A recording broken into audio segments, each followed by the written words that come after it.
ini dakwah yang menurut kami ya, karena kami juga dalam salah satu misi IMS itu menjadi lembaga dakwah di bidang kesehatan gitu ya. Ini kami mungkin ini cara kami untuk melakukan dakwah yang memang tidak banyak orang melihat gitu. Tapi teman-teman NAPI ini atau warga binaan pemasyarakatan ini mereka ini kan butuh support untuk kemudian bagaimana ke depan menjadi lebih baik.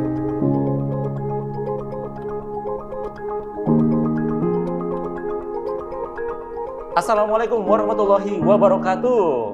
Masya Allah. Alhamdulillah kita ketemu lagi di segmen Bincang Mulia, tentunya hanya di channel BMH TV, saluran yang cerdas menggerakkan. Nah teman-teman, hari ini Alhamdulillah setelah berkali-kali kita menschedulekan dengan beliau, ya kita akhirnya bisa hadir di segmen Bincang Mulia. Beliau adalah Pak Imron Faizin, Ketua dari Islamic Medical Service atau IMS.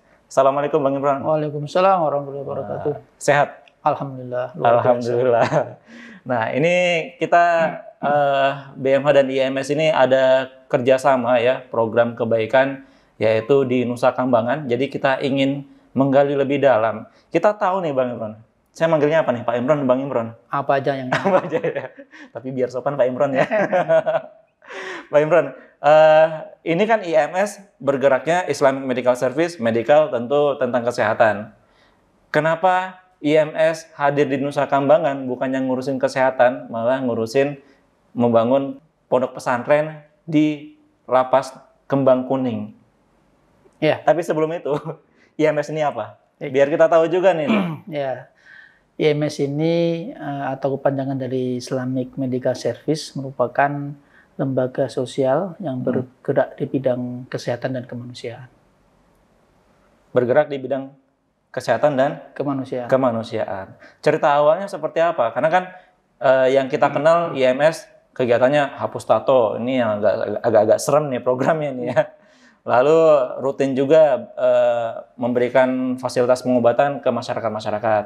Ceritanya bagaimana nih sampai ke Nusa Kambangan? Ini kan sangat jauh sekali dan juga sangat ekstrim sekali nih programnya. Ya, jadi kalau terkait dengan program IMS, insya Allah cukup banyak ya. Namun yang mungkin salah satu dikenal di masyarakat adalah dengan hapus tato. Dan hapus tato sendiri semenjak kurang lebih 5-6 tahun yang lalu ya, 2017 kita mulai. Seiring dengan semarak geliat para kaum milenial yang hijrah pada waktu itu. Ini muncul program ini. Nah, kemudian melalui program inilah kami kemudian diperkenalkan dengan Direktorat Jenderal Pemasyarakatan Kemenkumham RI untuk bisa juga tidak ke masyarakat umum tapi juga kepada warga binaan pemasyarakatan atau kepada narapidana yang sudah mendapatkan pembinaan yang cukup intens, yang bagus, dan mereka benar-benar hijrah ataupun tobatnya sudah total gitu. Jadi sudah merasa risih dengan tatonya, sementara ada yang sudah mau keluar biar kemudian lebih mantap lagi, kemudian lebih plong lagi ketemu dengan keluarganya, itu dia ingin menghapuskan itu. Jadi tidak ada, selama ini kan hanya di masyarakat umum gitu ya. Nah kemudian kita bagaimana kemudian memperkuat semangat hijrah ataupun semangat perubahan daripada narapidana itu sendiri untuk kemudian dalam hal penghapusan tato. Oke. Narapidananya yang di mana aja, Pak? Hanya di Nusa Kambangan atau di lapas yang lain juga ada? Banyak. Ya, alhamdulillah qadarullah memang kita kan ada MOU ya, ada MOU dengan Dirjen Pas tadi itu. Kita diperkenankan untuk masuk ke lapas rutan manapun seluruh Indonesia untuk memberikan layanan-layanan, untuk memberikan pembinaan, pendampingan ataupun apapun yang memang dibutuhkan oleh mereka selama itu memberikan manfaat.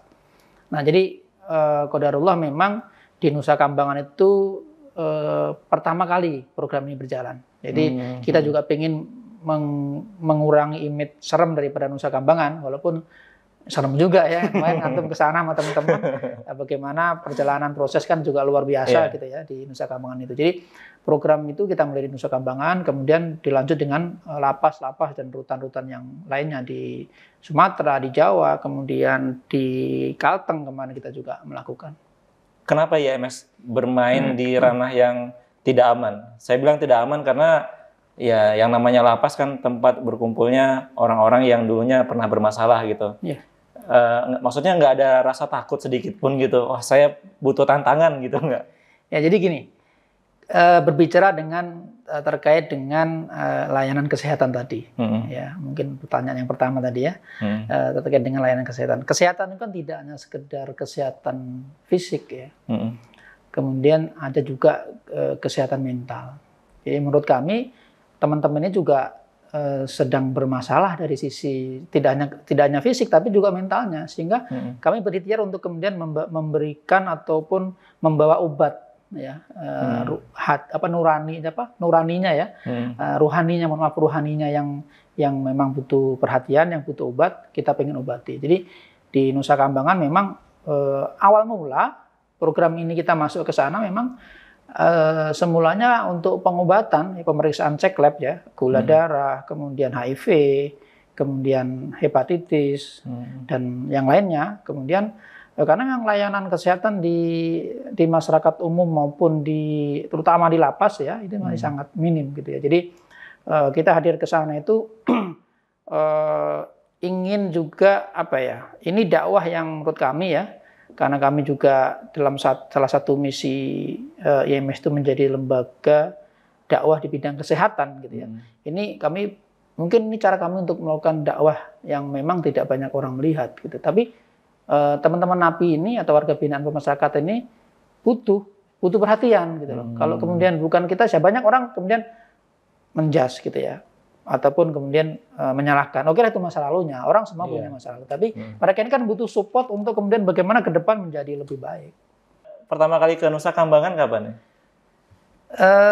Tahunnya kalau tidak salah itu 2018.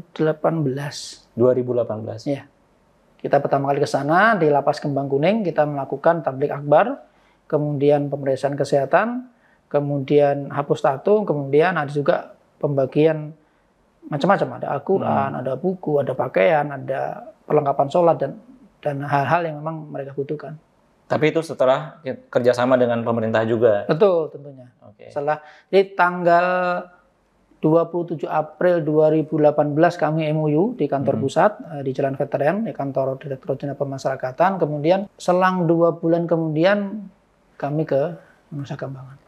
Awal prosesnya, apakah dari pemerintah menawarkan atau sudah ada dulu nih orang yang di sana ngajakin IMS untuk gabung ke sana? Ya, alhamdulillah kami dipertemukan dengan salah satu atau seseorang yang menjadi koordinator dai di sana, atau disebut dengan ustadznya Napi lah gitu ya. Beliau adalah ustadz atau kami sering sebut Pak Kiai Haji ya, Pak Kiai Haji Hasan Makarim. Nah, beliau ini yang luar biasa. Kita ada podcast juga dengan beliau. Oh, Masya Allah. Sudah tayang. Oh, Masya Allah. Nah, melalui beliau lah kami diperkenalkan, kemudian beliau sudah melakukan pembinaan di lapas itu, berarti kalau dengan tahun ini sekitar 32 tahunan ya. Kami waktu itu kenal masih sekitar 27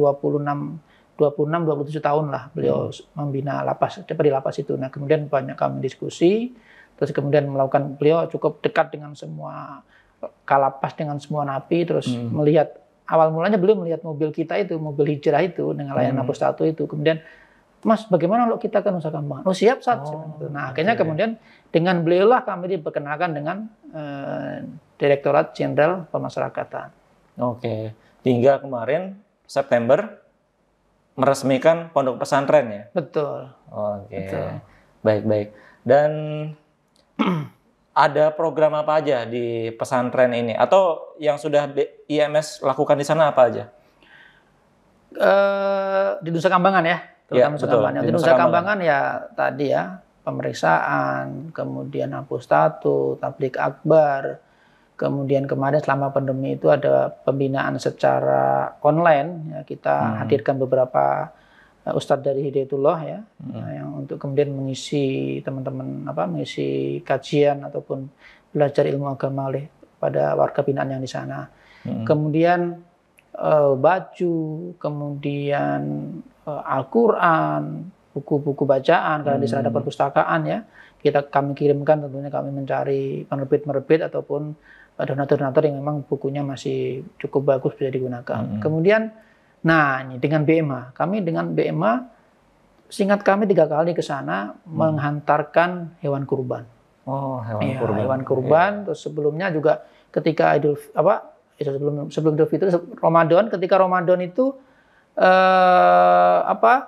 takjil. Ya, kami juga mengajak BMA 2 kali juga ke sana mengirimkan takjil sama bukbernya, makanan untuk buka puasanya. Kemudian ketika Lebaran itu kita ada program waktu itu ketupat dan opor Lebaran. Jadi untuk ini kan atau program ini kan jarang sekali mereka rasakan gitu ya. Nah, dengan BMA yang cukup besar kemarin itu hewan kurban 3 kali dengan jumlah yang lumayan. Oke. Dan program yang reguler dilakukan di sana apa? Yang sekiranya nih BMH dan IMS lakukan untuk reguler di sana kira-kira apa? Di sana sudah diresmikan kemarin Pondok Pesantren Lapas ya. Ya, ini salah satu tujuan kami untuk bagaimana pembinaan secara rohani itu atau tadi kesehatan secara mental tadi lebih dikuatkan lagi. Jadi biar selayaknya bagaimana sih pondok pesantren. Jadi pondok pesantren yang mungkin teman-teman sebagian besar adalah atau sebagian besar pemirsa ini adalah alumni pondok pesantren ya, bahwa ketika kita di pesantren itu tidak hanya sekedar diajari ngaji, tidak hanya sekedar diajari baca tulis maupun hal-hal pembelajaran yang lain, tapi ada karakter yang melekat gitu loh. Ya, contohnya pengalaman kami dulu ketika belum di pesantren ya sholat lail ya kalau nggak disuruh nggak sholat. Gitu. Tapi setelah keluar dari pesantren karena sudah menjadi kebiasaan ya itu tidak usah disuruh pun itu kalau nggak sholat kita rasanya kok rugi banget. Gitu. Jadi bagaimana itu karakter santri itu melekat ketika nanti mereka keluar dari lapas. Seperti itu. Nah kemudian ekonomi. Ya, sebelum ekonomi tentunya pelatihan. Mereka butuh skill. Jadi di Nusa Kambangan itu sebagian besar memang hukuman berat seumur hidup ataupun hukuman mati. Tapi lapas-lapas yang lainnya kan enggak. Jadi mereka ketika sudah keluar dari lapas nanti kan mau menghidupi dirinya dan keluarganya dengan apa gitu. Untuk bekerja belum tentu diterima di masyarakat karena ada catatan buruk masa lalu itu. Jadi mereka butuh skill, kemudian butuh pendampingan skillnya tadi, misalnya ada pembinaan secara ekonomi apa, kemudian keluar nanti dimodali, kemudian dibina untuk kemudian ekonominya juga bisa jalan. Gitu. Nah, ini memang ini sedang kita ikhtiarkan untuk kemudian bagaimana program-program tidak hanya sekedar kesehatan, tidak hanya sekedar kemudian pembinaan rohani, tapi secara ekonomi juga bisa mereka rasakan. Agar ketika jadi alumni sudah bisa mandiri ya dari sisi ekonominya betul. Oke, baik. Mudah-mudahan nanti BMH dan IMS bisa bekerja sama kembali. Karena kemarin yang saya lihat di channel YouTube yang sudah kita tayangkan ya, wawancara kita dengan para napi-napi itu, para warga binaan, ada permintaan untuk, ini kalau bisa ada dokumenternya nih, kisah para napi ini hingga perjalanan taubat. Tapi karena waktu juga ya kemarin ya, jadi belum bisa kita lakukan. Mudah-mudahan nanti kedepannya bisa kita gali lagi nih potensi apa yang bisa kita kembangkan di sana. Dan juga kita bisa eksplor lagi dan kita expose bahwa napi di sana baik-baik ternyata Pak Imran. Saya nyampe di sana kaget gitu. Kan enggak seperti suasana lapas kan, kayak kita masuk pesantren kan suasana gitu. Wah, Masya Allah. Saya kira itu kemarin itu salah satunya itu Kang Denny itu, ini pasti pengurus di sana. Ternyata beliau salah satu warga binaan dan Masya Allah sudah hafal Quran juga gitu ya. Dan juga banyak warga binaan yang sudah hafal Quran, tajwidnya bagus gitu ya.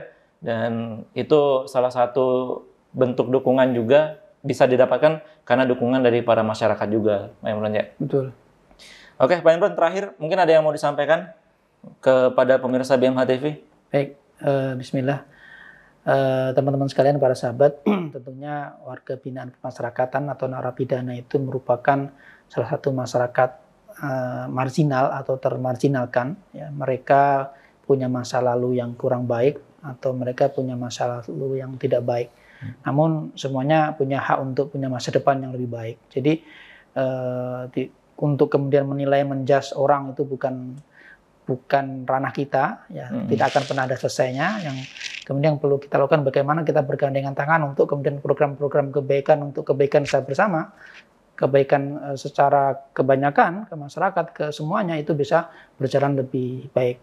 Ya, tentunya dukungan dari semuanya untuk program-program pembinaan, program-program pendampingan dan layanan kesehatan maupun layanan-layanan yang memang diperlukan oleh warga binaan kemasyarakatan itu sangat diharapkan. Terima kasih. Oke, baik. Terima kasih banyak Pak Imron sudah meluangkan waktunya dan mudah-mudahan kita bisa bersinergi kembali. Jangan lupa saksikan terus BMH TV. Kita akan update selalu program-program kebaikan di channel ini dan nantikan juga program kebaikan di Nusa Kambangan berikutnya ya Pak ya. Insyaallah. Saya Melki Satria dan juga kru yang bertugas pamit undur diri. Wabillahi taufiq wal hidayah. Wassalamualaikum warahmatullahi wabarakatuh. Waalaikumsalam warahmatullahi wabarakatuh.